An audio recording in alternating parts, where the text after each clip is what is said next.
We are April and Scott, creators of NaughtyGym.com, and this is The Naughty Gym Show. For years, we've been fitness and nutrition coaches to thousands of people through our commercial gyms and online platform. We've also spent nearly a decade in an ever-evolving open relationship. This show brings together two of our biggest passions, fitness and sex positivity.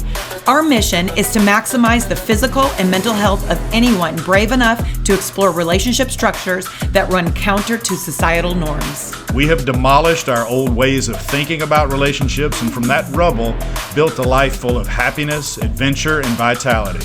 And now we want to help you do the same. So hop on the treadmill, start the show, and let us teach you how to never stop playing.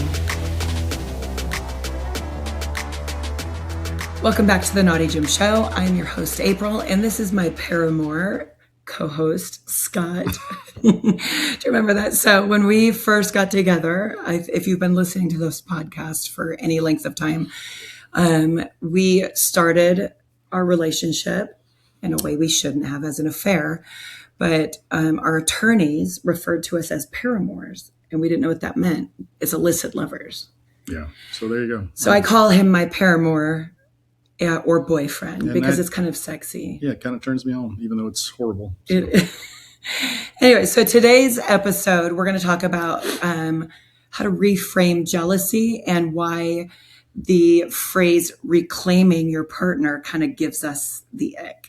We're actually going to talk about a lot of stuff. Those are the only things we could focus on in the title. A little update. So we are right now in the Blue Ridge Mountains, Georgia. Blue Ridge, I think it's Cherry Log, Georgia, to be exact. But we are going to take the next 3 or 4 days. After this podcast episode, we're going to completely unplug.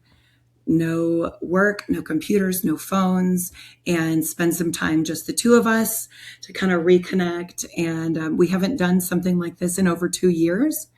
So we're super excited. But we just left Atlanta, where we had a weekend planning retreat with Expansive Connection crew, Catherine and Mitch and Cindy and Ryan. And Miche came and joined us for a little bit. And we did a planning retreat for the Wild Love Theory retreat. And it was to talk about logistics and the itinerary. And it honestly felt more like an intensive therapy week. A lot of deep discussions. And what a smart group of people. Fucking incredible. But we really got granular with some of the theory and got a good outline for the retreat. And we had some fun. Yeah. And now that all of that is over, I wanted to talk a little bit about the fun, though, because Scott and I had a night out. I don't even know what day it is. It's Monday. Saturday night, Scott and I went to our favorite area in Atlanta is Midtown, which is the kind of the neighborhood where a lot of the LGBTQ community hangs out.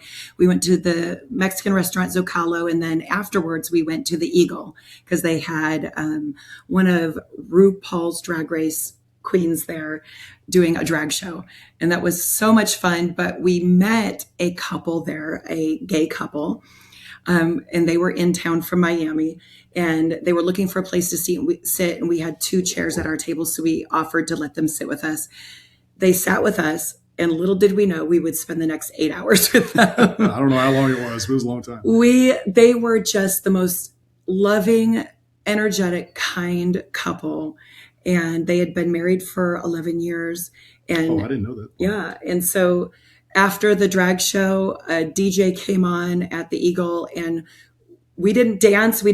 We talked until we closed down the Eagle. I don't know what they could, like 2. And then we went to an after club, the Heretic in Atlanta, and they had a house DJ, and we closed that down too at like 4:40. Maybe we left before it closed. And we got home at like 4:45 or 5 a.m. Interestingly, they're in a closed relationship, and I maybe inappropriately had my arms around both of them all night long. They didn't care. Yeah, we just had amazing conversation. That for us fills our soul. Connecting with people like that are just so loving and expansive. And yeah, it was a beautiful night. And this has been the plan all along. We left that planning meeting in Atlanta, a couple of days there, to now we're in Blue Ridge, and we're in a cabin doing something we just don't get to do very often. We travel a lot, and that's great, and we're thankful for the ability to get to travel with our events and stuff. But just me and you with no work and nothing to do in a remote cabin. We haven't done this in a long time, and we are, after this podcast, going to basically shut it all down. We're going to get naked and go to the hot tub for 2 days.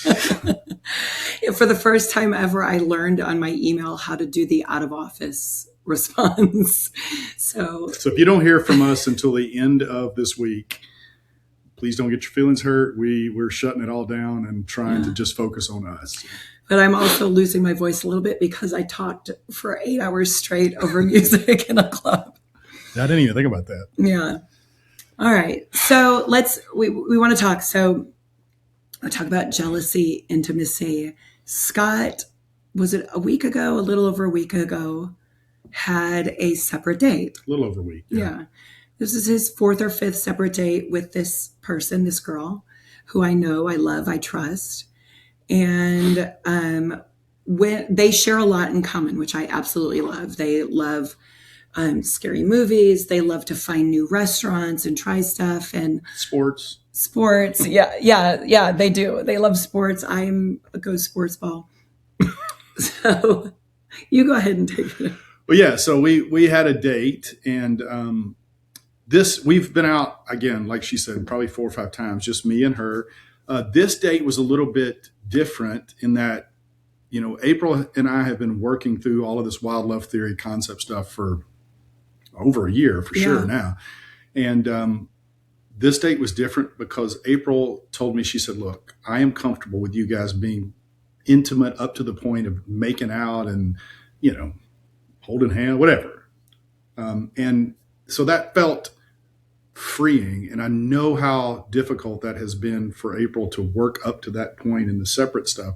And so we got to go out and we made out a few times and went kind of bar hopping after the movie. And it really felt incredible because I love this girl and we've been very close for a long time. And to have that kind of freedom to explore connecting deeply with somebody else feels so good and yet so great for me and you. Yeah. And I was excited for you guys to go. I really did feel compersion because I wanted you guys to have a good time. But I also, a little selfishly, was looking forward to a very rare night alone. And you guys did invite me to go because I think I was supposed to do something that night. I maybe was supposed to have a date or something. They canceled. Yeah, originally. Yeah. Yes, yeah. And you guys, you were like, you can come. And I legitimately did not want to go. I wanted you guys to go. I wanted to be alone. And I actually felt that. I felt like she genuinely means one of the biggest reasons she's not going on this date is to give us time alone. Yeah. Yeah. I wanted you guys to have that. And, and I thought it was funny.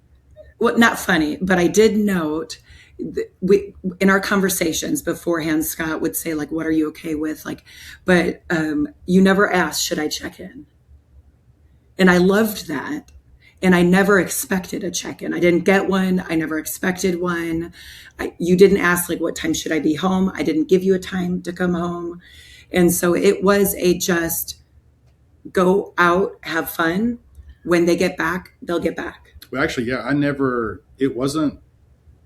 it was never a thought that I had, like, should I check in? What time should we be home? I genuinely felt like I had asked you what you felt comfortable with the parameters. Yeah. You gave them to me. And I felt like, here's the thing too, I've noticed with all of this growth between both of us, but because you will tell me when you don't like a thing, and that has not always been easy. Right.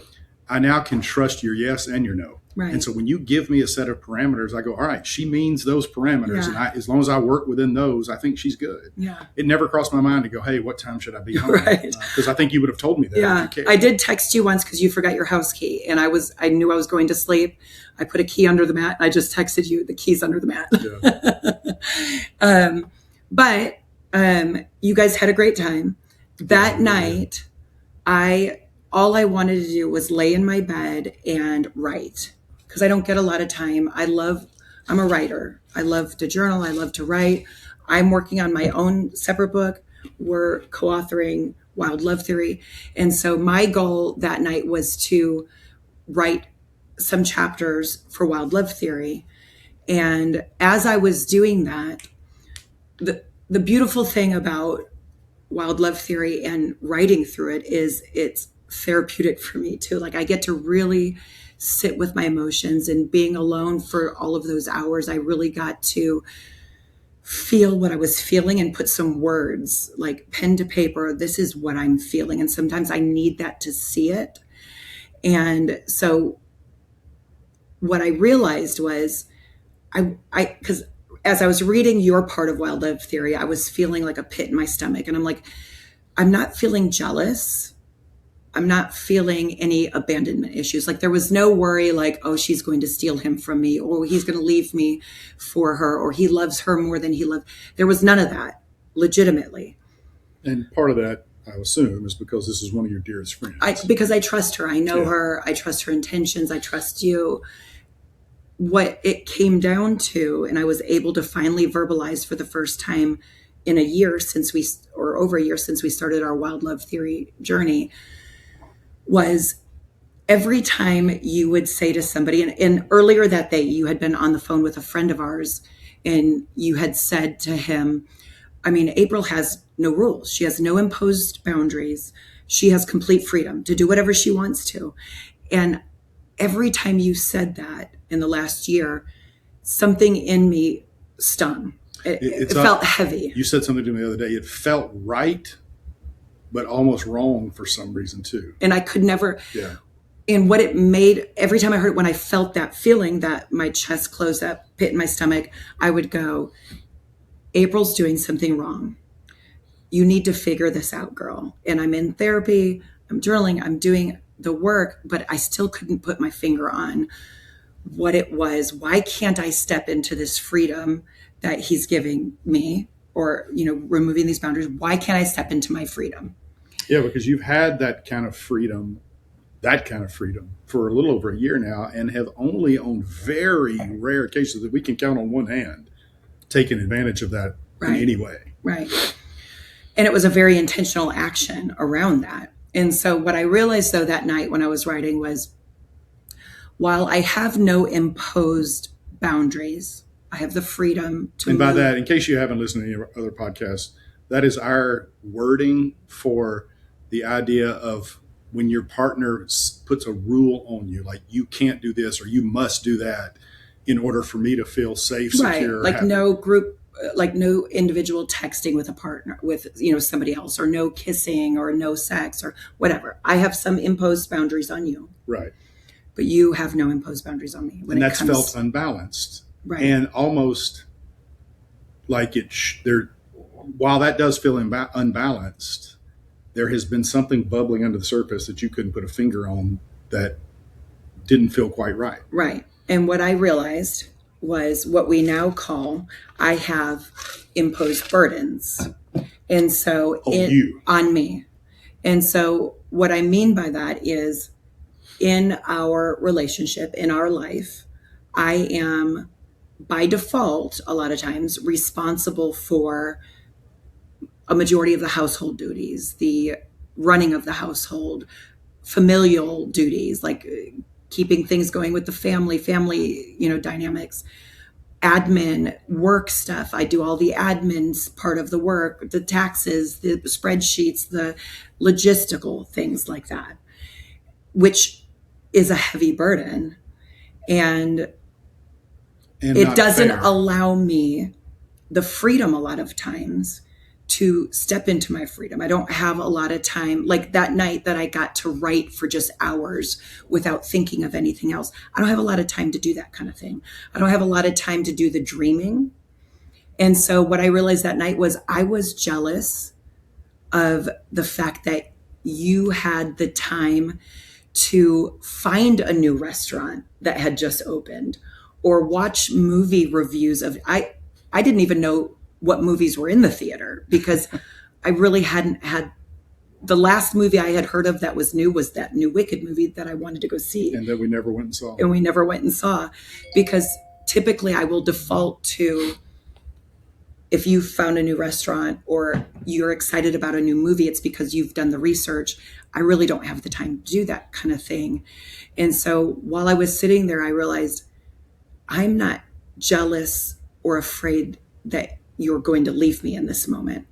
I'm jealous that I don't, or maybe envious is the word, that I don't have the time or the freedom because I have these imposed burdens to explore my freedom in a creative way. Because I am also, even though I'm an Enneagram 8 and a type A, I'm a creative. I have a part of me. I've always journaled my entire life. I've been a writer my entire life. I'm a reader. I've not had time to develop my creative side, which I love. And I've allowed you that freedom. Yeah. And so while you have imposed boundaries, you don't necessarily have imposed burdens. Right. And what I realized for the first time, not that you haven't said some of this kind of stuff to me before, and this is almost a sad thing to say, but now that as you started talking through this and we framed it within the framework of wild love theory, it hit me like, oh shit, I've given her all of this freedom as from an absence of rules perspective, but completely prevented her from leaning into it because I've imposed all this emotional work on her. You have all this stuff you're constantly having to keep track of and think of because I suck at it. And so I've used that as an excuse to burden you with it. But that emotional load prevents you from having the kind of that, like you're saying, that emotional freedom to think about these things. And it's not that you weren't jealous of the date. Right. You were jealous of the room that we had to imagine one. Right. Like the time that we had to put into it, the thought. You don't have that time. Right. And that's given me now, you're working on freeing me from some of the rules that you feel like you need to have on me. And I'm working on freeing you from some of this workload that I've sort of inadvertently, but almost kind of purposely this has put been, on. it was almost validation because when we didn't, and we'll talk about this in a minute, but you came home from your date and we didn't talk about it really till the next day.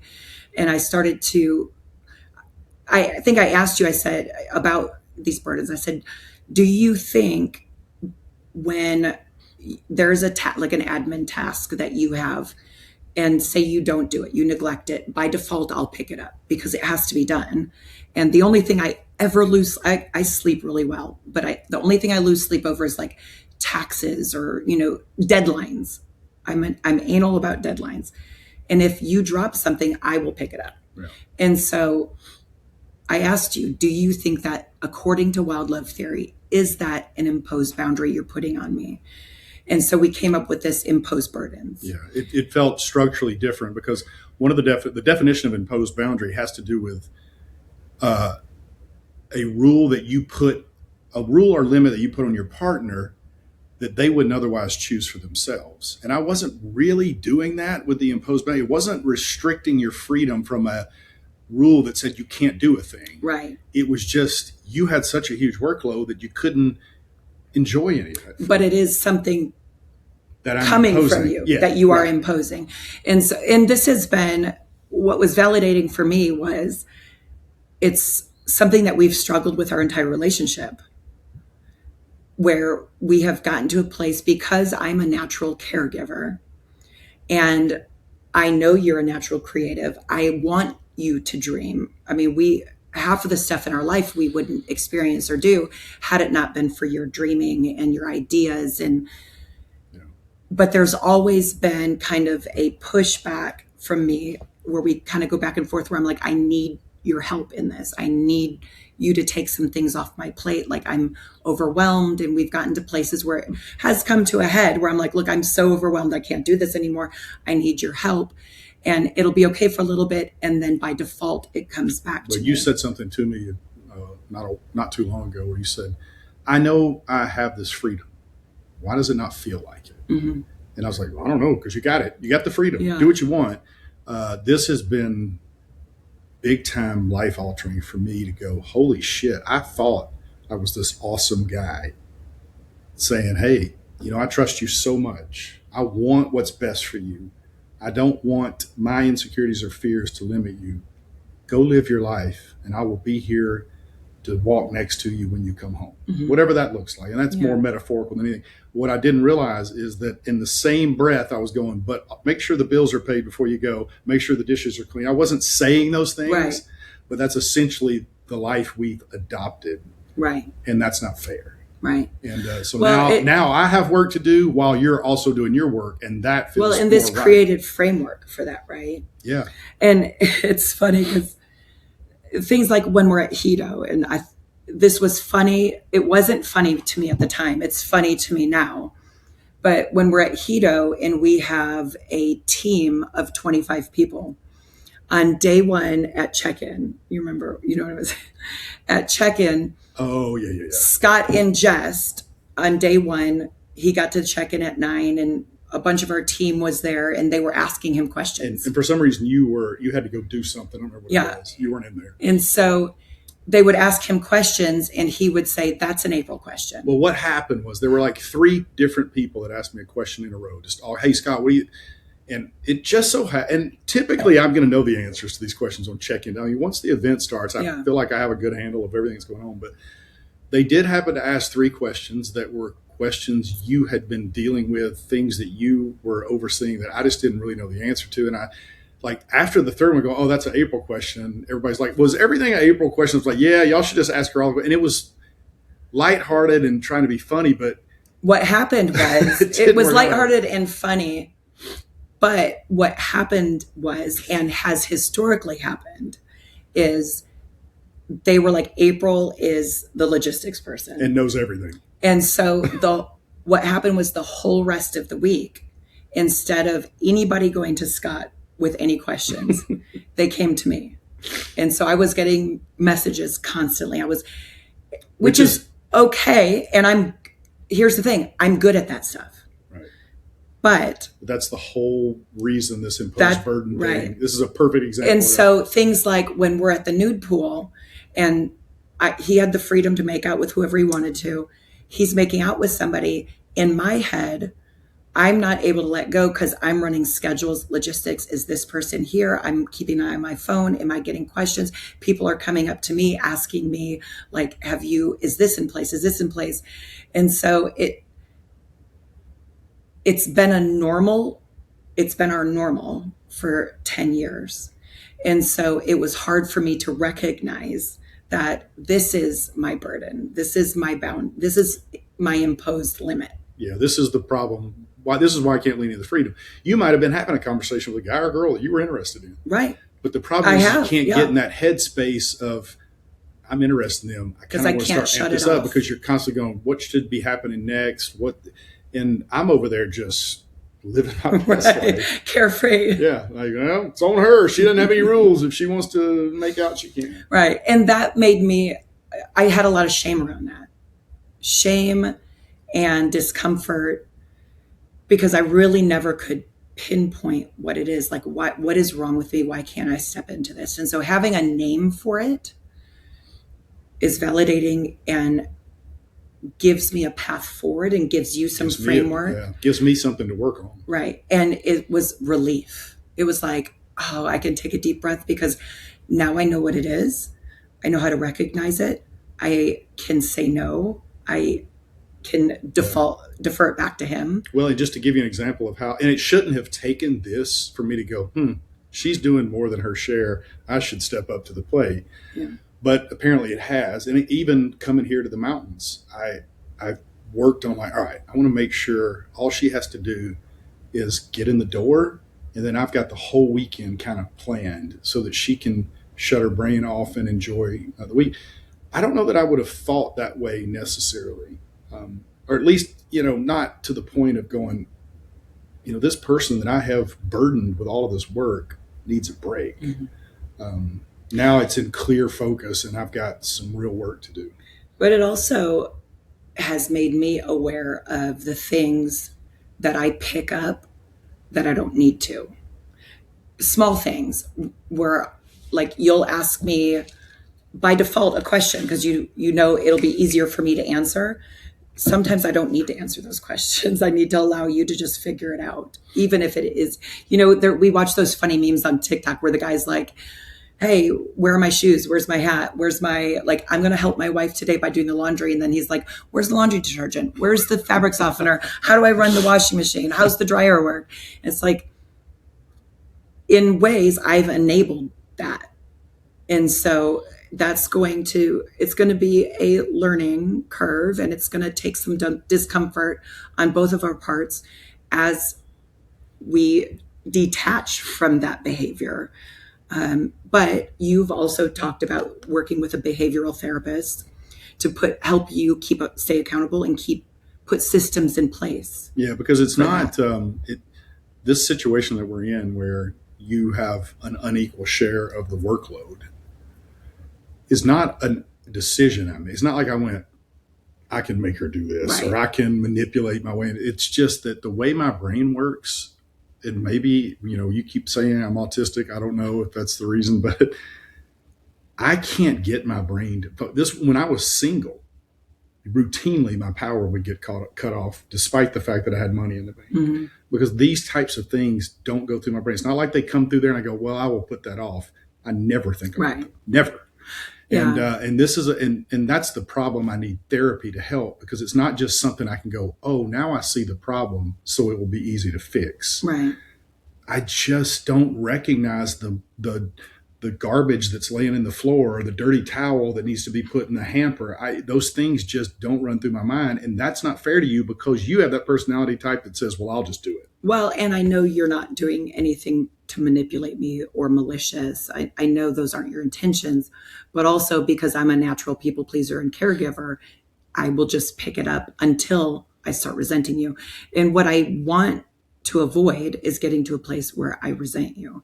And so I think we both have a clear path forward. Yeah. And we have a plan in place. And I'm excited about it. That just being able to say that to you felt like I felt my chest expand, and that pit went away, and it just felt good. And I'm like, okay, now I can get excited about the fact that I have no imposed boundaries. I have freedom. Now I have a clear path forward. I know there's still some work I have to do that has nothing to do with the imposed burdens, but I can see the light at the end. I can see a way forward. Well, it's got to feel validating that you got somebody as dumb as me to realize what they were doing that was making it hard for you, right?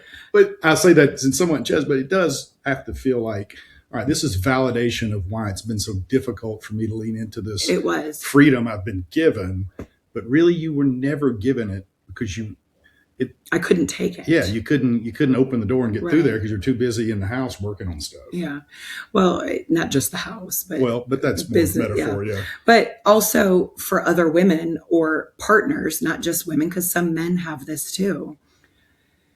It just gives words to what that is when you feel like, well, yeah, of course you have freedom. Like, you have no cares. Like, you can be carefree. I handle everything.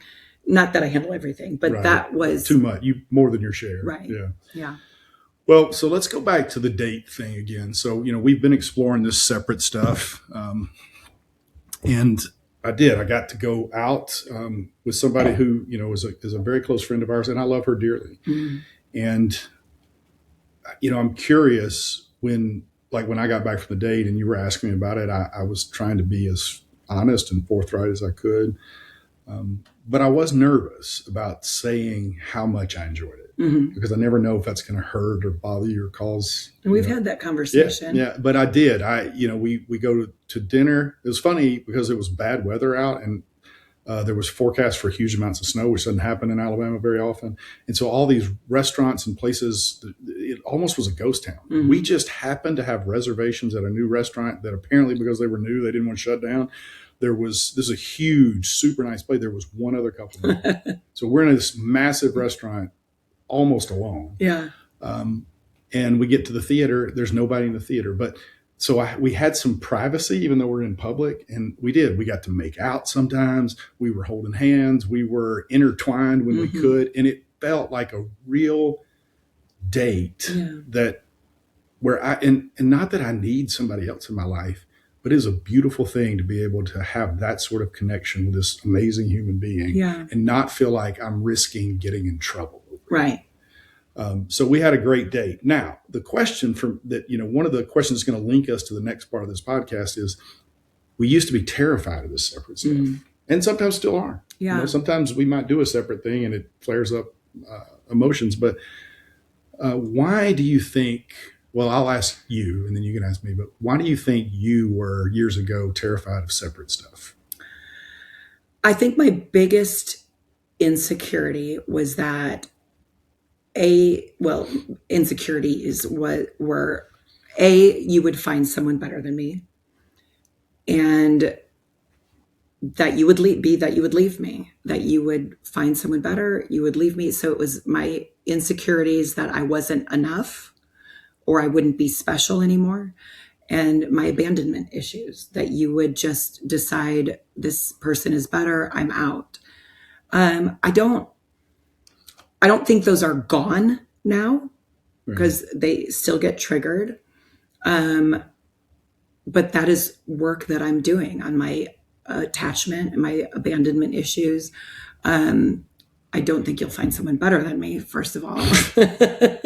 Me either. But it also goes back to what the one of the impetuses for wild love theory was. I don't own you. You could leave me at any time. You could find somebody that you feel more aligned with at the grocery store. You get hit on every time you go to Publix. I do not. It's happened like 2 or 3 times. While you're in pajamas. But it seems like the pajamas help somehow. That's the thing. It's my logical brain knows that we're good, we're secure, that it's not an issue. But it's my central nervous system that just still has to build the capacity to regulate that. So why do you think it was easier initially? You didn't really seem to struggle with any of that if we were together, like if we were doing the same room. That's not true.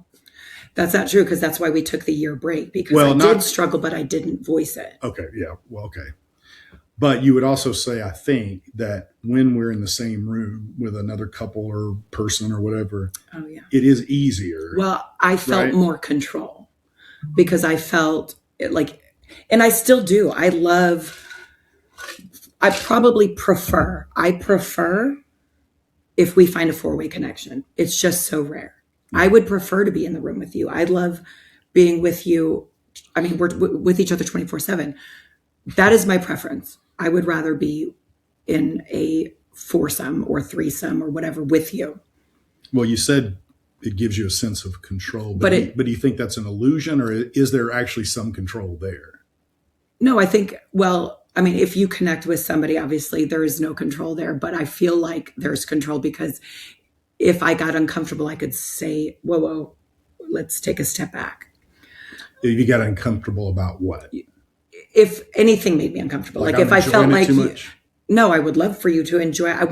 That's the thing, is if we're in a 4-way connection, I want to get lost in what I'm doing, and I want you to get lost in what I'm doing. I'm saying previously, you were asking like when we first started. Yeah, right. When we first started, I felt like I had control. Like, if I see them getting too close, I could stop that.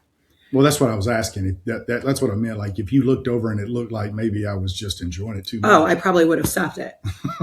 But now where we're at. So only enjoy it a little bit. Right. Now where I'm at, though, I wouldn't be watching you. Yeah. I would be, and ideally, my ideal 4-way connection would be everybody's bisexual, because it's just fluid and everybody moves and touches, and but it's just so rare. Well, and I ask that because one of the things you'll hear pretty frequently from people who, including us in years past, who say, "Yeah, we don't do separate stuff. We only do things together because this is about us." Mm-hmm. And we used to say that, mm-hmm. And I understand that sentiment. I want everything that we do to be about us. So I understand the sense of let's do things together because this is about us, and we want whatever we do to uplift our relationship in a positive way. However, I do want to gently push back when people say that, because it's as if they're then saying that, so if you do things separately, it isn't about you anymore. And I don't feel that way. Mm-hmm. When I have seen you, for instance, go out on your 2 separate dates, you came home beaming. Mm-hmm. And I benefited from that. Yeah. Not maybe in the way some people do, but, and we'll talk about that in a second, but I benefit from that. You are happy, and you struggle almost letting yourself be happy in those situations. Like maybe there's a little guilt there or something. I don't know, but I benefit from that because I see my person walk in having just experienced something that I know most people, once they get married, are not allowed to experience anymore. Well, and I felt that when you got home from your date. Yeah. I loved that you had that space to connect with somebody, because I know how much you value connecting with people without feeling like you're being watched or you have to hold back. And that is one reason why I'm still doing the work, because I want to give you that freedom completely. Yeah. Well, so one of the things, this may be an awkward transition, but it's something we wanted to put into this episode because we thought it fit a little bit. I will bring that up about okay. Yeah, because one of the things we talk about is this idea of control in the book. And in Wildlife Theory, we talk about control a lot. It helps us feel regulated, safe, and secure if we think that we have systems in place that give us some control over the outcomes of our relational stuff. Mm-hmm. And that stuff gets really tricky to identify sometimes. And in our opinion, as we've kind of sat with all these ideas in wildlife theory and ruminated over them, talked about them, one of the things that has slowly started to bother us, I don't know if bother us is the right word, but give us the ick a little bit, is this idea of reclamation sex. Yeah. So reclaiming. When I went on my last separate date, somebody had messaged us or commented on our YouTube.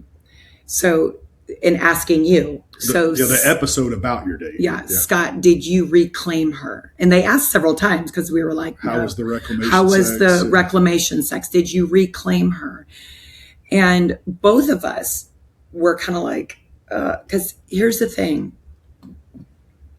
You can reclaim something that you own.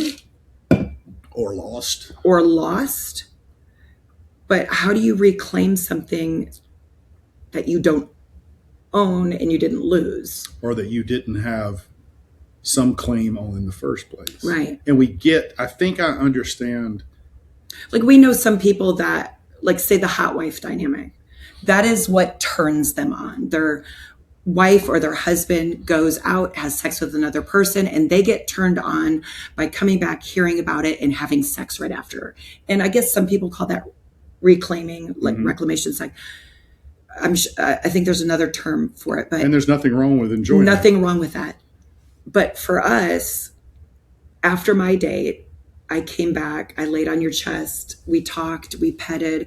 After your date, we did something similar. Like we petted, we snuggled, I didn't feel the urge and you didn't feel the urge. Like I need to fuck this person now. Like he's mine, I own him, I need to take him back. I didn't feel that urge. Because going back to, I don't own you, but it also doesn't turn me on when you were on your date. Like I masturbated while you were gone, but not to really? you. I masturbate every day. You didn't tell me that. That's just like a self-soothing thing. But I didn't masturbate to you guys on your date. It was just something that I do every day. Well, and again, we're not negatively shitting on the idea of reclamation sex. I just want to reframe it. Yeah. If the worry that we have for us is I don't want to feel like I let you go and loaned you out almost as if you're my property. And now to make sure that I have resecured the ownership of part of you, I fuck you in order for you to know now who's the man. I don't know what it is, right. But there's part of that just doesn't sit well with me, even though I completely understand it, especially if you're using reclaim as a colloquial sort of like, well, I just, reconnected, which I'm fine with the reconnecting thing. And we do reconnect. Although I still would worry a little bit about that because I don't feel like you going on a date disconnects in any way. Right. almost makes the connection stronger.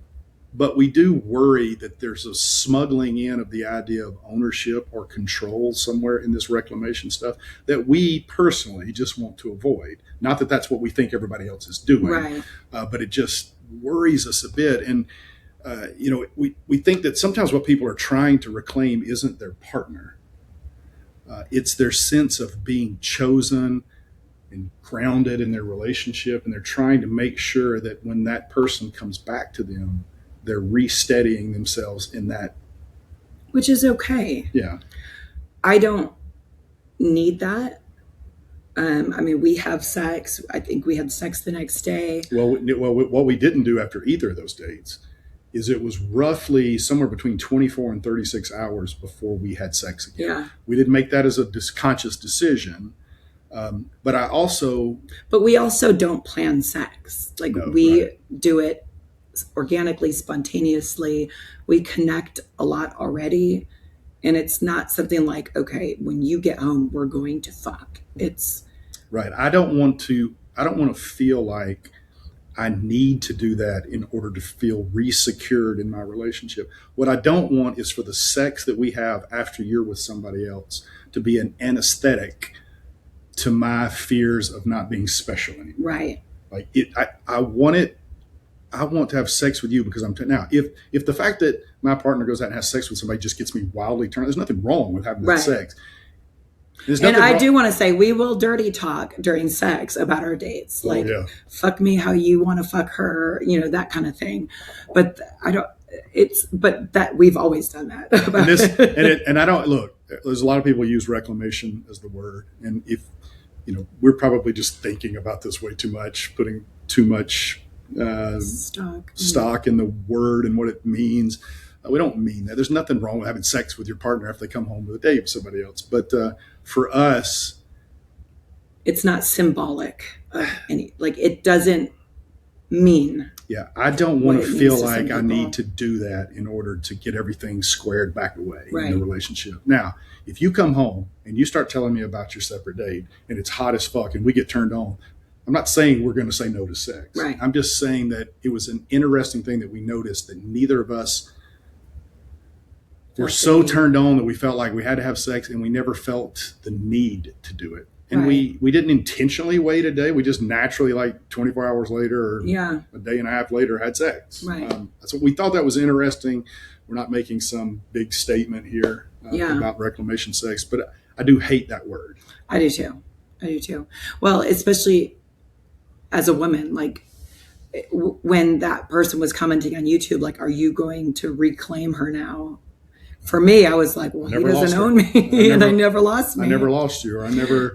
But for me, laying on your chest and looking in your eyes and talking transparently is such a connection that I don't need your dick in me for that connection. I need you to hear me and see me. And I know that you love me.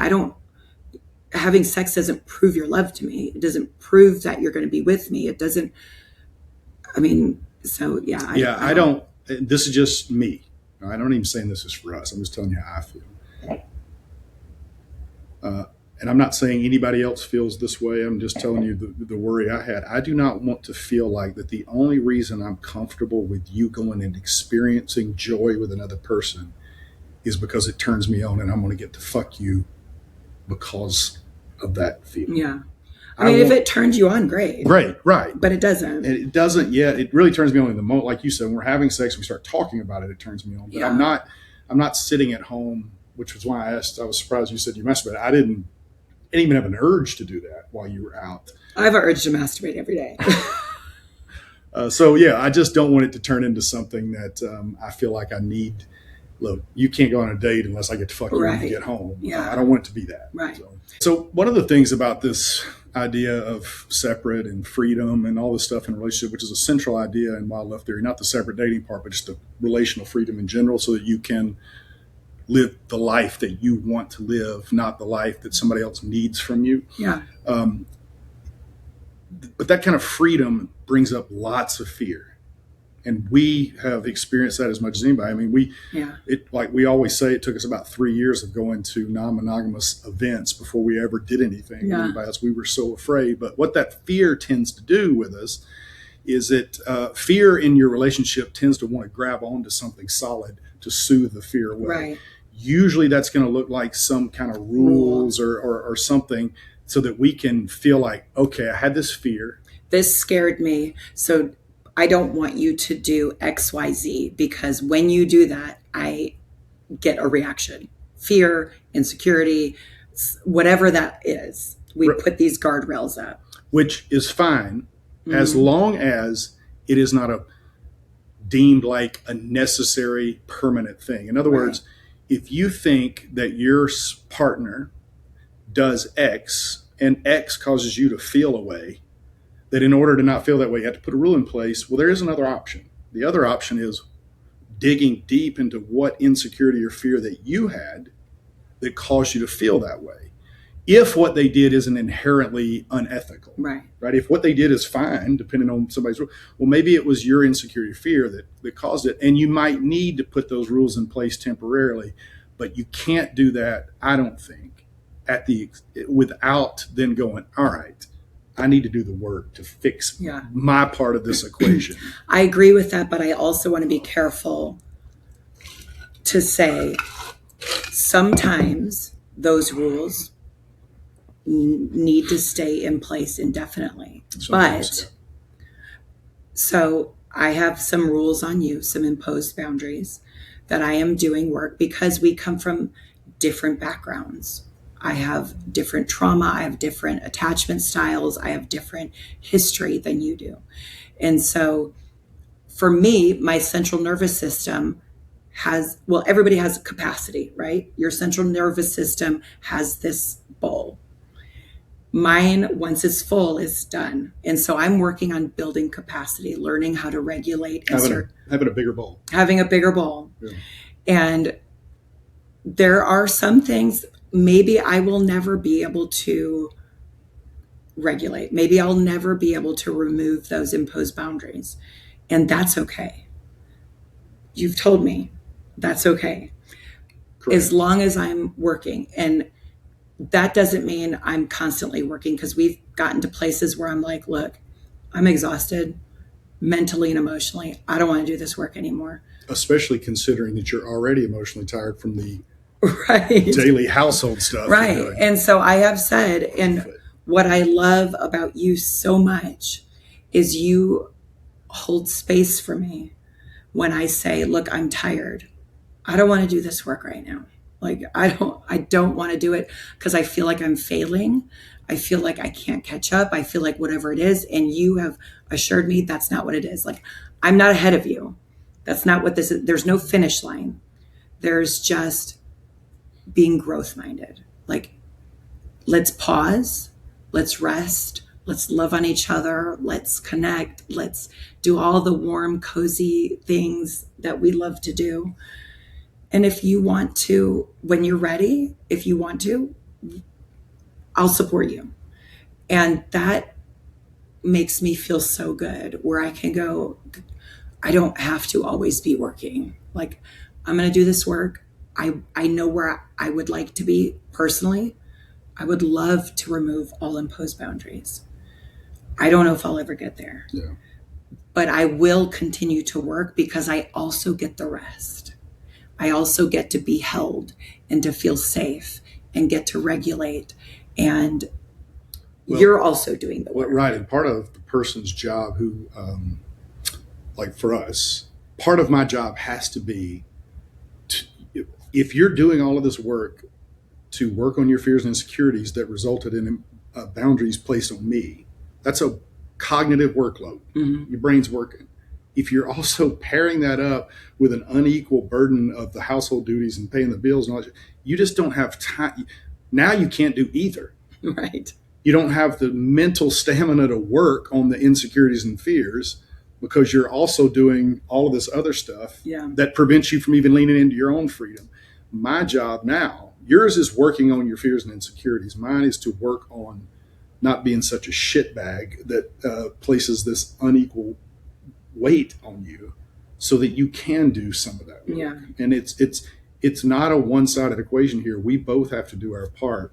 And I'm just thankful that these ideas in the book have helped give us a frame to view all of that through. And it now seems so simple and obvious, where it took you a long time and I never figured it out. Yeah. What was causing you to not be able to lean into this freedom?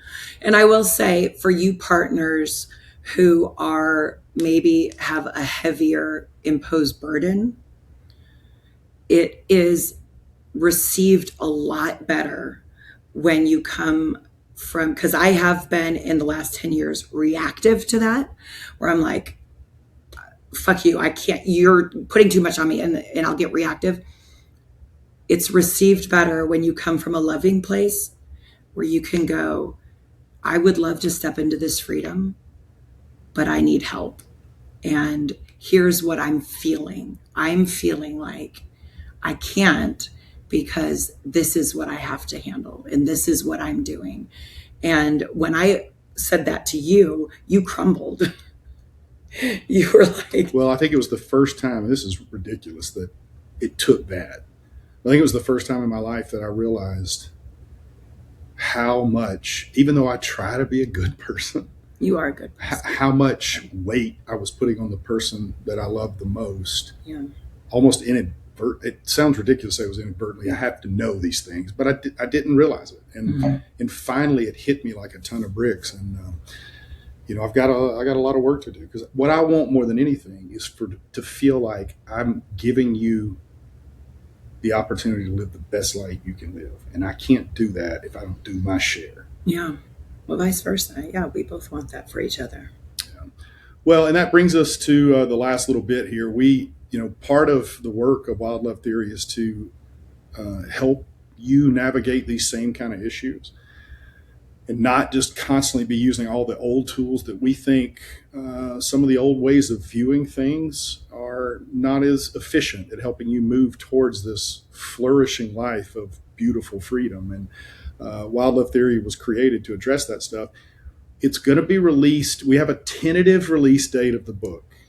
I hate to say it in case we don't meet the deadline, but tentatively we want to release it on July 4th of this year. That's Independence Day, which we think is a great symbolic day to do it, about talking about relational freedom and independence. But we are going to start on March 2nd a book club. An online Wild Love book club or book circle, where we will, starting March 2nd and every 2 weeks up until July 4th, the release of the book, we're going to go through the first 10 chapters of the book, because the first 10 chapters of the book are systematic and explain Wild Love Theory in depth and apply to everybody equally. Whereas the next 19 chapters, the rest of the book, are the integration portions of the book and are so individually specific for that couple and how they would use these ideas that it's probably not sensible to go through them in a group format. Yeah, those will be better for people who want to come to the Wild Love Theory retreat. Yeah, so that we can really dig into each couple's individual dynamic. But it's a great way to get the gist of Wild Love Theory, the philosophy behind it. The implementation of it will be much better when you read the rest of the book or come to the retreat if you really want to deep dive on your individual dynamics. But yeah, so that'll kick off March 2nd. We don't have all the details of that ready to go public yet. And we won't until next week, because after this podcast, we're going no devices. We're going dark for a few days. But also, if you would like some more information on the Wild Love Theory retreat, which Expansive Connection Coaching will be there with us to implement, it's in the Smoky Mountains, April 15th through the 19th. Go to our website, naughtygym.com, under events, click on the link, and you can schedule a Zoom with us. Now, that Zoom is not an interview. That Zoom is just to go over all the details of the retreat, what's included, what's not included, help you set expectations. But everybody who comes to that retreat will get the first copy of the Wild Love Theory book. And it's going to be an amazing retreat. We just spent the entire weekend with Catherine and her team in Atlanta planning the itinerary. And I cannot tell you how excited I am about this. But this is for couples who already have a solid foundation. You don't have to have a perfect relationship because nobody does. But you have to be open communicators and open to wanting your partner and yourself to have more freedom and more autonomy, and have a growth mindset. Yeah, and this is while we're all adults and can do whatever we want, this isn't really a party, a lifestyle party. This is a very extensive deep dive into the philosophy of relational freedom and how that can help your life become so much more vibrant and big. And we're incredibly excited about it. But we will have some fun things planned. Oh yeah, we're going to have some It's fun not too. there will be no fun. We will have fun things planned as well. But this isn't like a sex party. Now you're all adults. You have your own room. Every couple will have their own king suite with an ensuite bathroom. Do whatever you want to in your room, but we will not be like facilitating orgies and sex parties and stuff like that. But we will be having fun. All of your meals will be included, catered in by Cheryl from Devious Dragonfly. So go to naughtygym.com, click on events, Wild Love Theory, and schedule a Zoom with us to get all the details for that. And just know that this is not going to be a repackaging of the same old ideas you've always heard about relationships. This is a completely new, a novel way of viewing relationships, and you're going to leave there, and it's going to change your life. Yeah, it's changed ours. Yeah. Yeah. So for now, thank you for listening to our ramblings. We appreciate you. Go listen, like, and subscribe on YouTube, and leave us a 5-star review. If not, don't leave us anything less than a 5-star. Let me just. Yeah, that would be incredibly helpful if you'd go and leave a review. Yeah, no, thank you. We appreciate you. We appreciate this community. We're grateful for you. And remember to never stop playing.